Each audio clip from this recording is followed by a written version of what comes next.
আসসালামু আলাইকুম সবাইকে। আশা করি আপনারা সবাই ভালো আছেন অ্যান্ড আমিও আলহামদুলিল্লাহ ভালো আছি।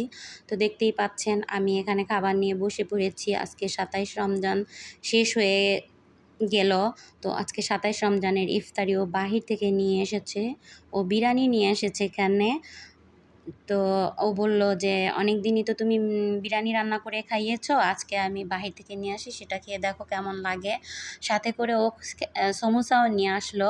তো যাই হোক, ও বাহির থেকে কোনো খাবার আনলেই ও সমোসাটা সাথে করে নিয়ে আসবেই। কারণ ও জানে যে আমি সমোসাটা খেতে খুব পছন্দ করি।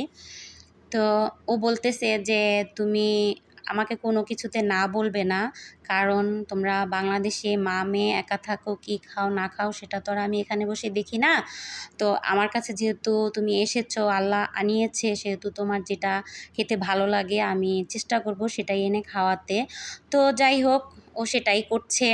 আমি আর না বলতে পারি না, কারণ ওর হুকুম। তো সামনের বছর যেন এভাবেই আমরা মেয়েটাকে নিয়ে রমজান পালন করতে পারি ইনশাআল্লাহ। আপনারা সবাই দোয়া করবেন একত্রে ২৭টা রমজান পার করতে পেরে। আলহামদুলিল্লাহ, আলহামদুলিল্লাহ, আলহামদুলিল্লাহ, আল্লাহর কাছে শুকরিয়া। তো আল্লাহ হাফিজ।